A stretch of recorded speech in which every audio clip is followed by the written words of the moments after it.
Bonjour, je suis Rebecca Shankland, maître de conférence à l'Université Grenoble-Alpes, spécialisée dans le développement des compétences socio-émotionnelles en milieu scolaire et dans le champ de l'éducation spécialisée. Et je travaille plus récemment sur les compétences parentales dans le but de développer également ces compétences en milieu familial.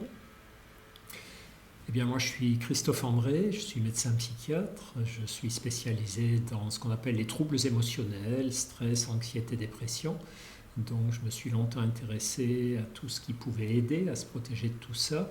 Et plus récemment, avec Rebecca, je me suis intéressé à la question des liens entre les humains et de la manière dont ces liens pouvaient nous épanouir, nous faire du bien, nous aider à développer tout un tas de forces. Et c'est dans ce cadre que nous avons décidé d'écrire ce livre sur l'interdépendance.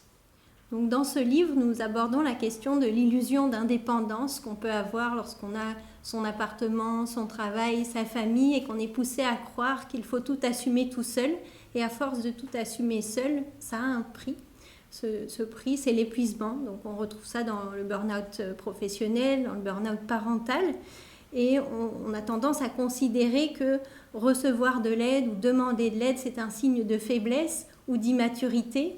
Et donc on cherche à lutter contre, à ne pas demander d'aide.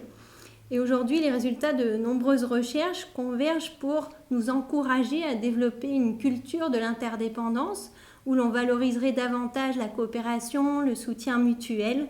Et cette culture, on peut la développer notamment en milieu scolaire, donc dès la maternelle, ce qui se fait par exemple au Québec, où on peut proposer des modalités pédagogiques où il y a une interdépendance de but, par exemple un projet commun qu'on développe ensemble, et une interdépendance de moyens, c'est-à-dire que les ressources, les compétences sont réparties et il y a une nécessaire collaboration pour mener à bien un projet et pour réussir. Et c'est vrai que l'interdépendance, ça ressemble à une évidence. Évidemment, on est dépendants les uns des autres. Nous ne pouvons pas conduire nos projets sans avoir besoin de l'aide de tout un tas de personnes qui nous entourent ou qui nous ont formés ou aidés dans le passé. Donc ça ressemble à une évidence, mais l'enjeu de notre livre, c'est de dire au fond, reconnaître que nous sommes dépendants les uns des autres, ça peut se faire dans différentes ambiances psychologiques. On peut en être embarrassé, on préférerait se débrouiller tout seul, on préférerait ne rien devoir à personne, ne pas être encombré par les autres, on a l'impression qu'on s'en sortirait mieux sans eux.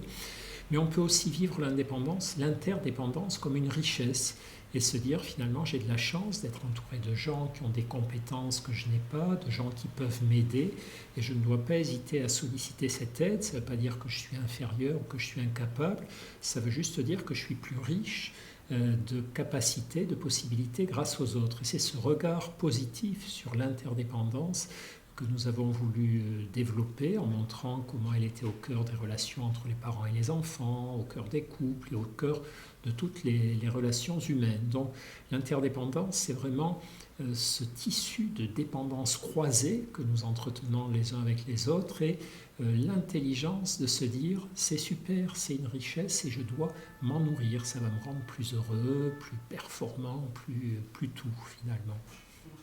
Allez-y.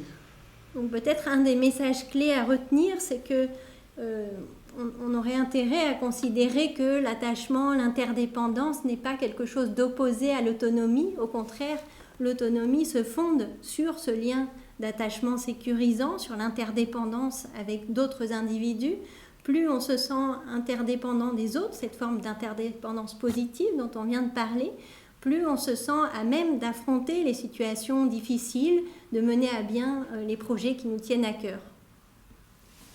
Et c'est vrai que concrètement, pendant longtemps, on a fait de la psychologie en se centrant beaucoup sur les personnes, en voulant les rendre plus confiantes en elles, plus fortes.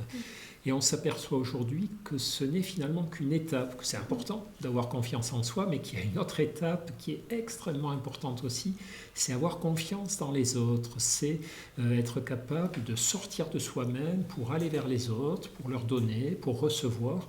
Et c'est vraiment ça, l'idée de l'indépendance. C'est une nouvelle façon de penser la psychologie humaine, de manière peut-être plus écologique. On est dans un écosystème humain, un écosystème relationnel, et c'est vrai que notre époque a peut-être tendance à trop survaloriser l'autonomie, le souci de ne rien devoir aux autres, de réussir par soi-même, de s'attribuer tous les mérites de ses réussites, alors qu'évidemment, ça ne marche pas du tout comme ça. Donc ce vœu que nous faisons au travers de ce livre, c'est vraiment que chacune et chacun d'entre nous ouvre davantage les yeux sur la réalité et la richesse de ces liens qui nous unissent et qui nous rendent plus heureux, plus forts, etc.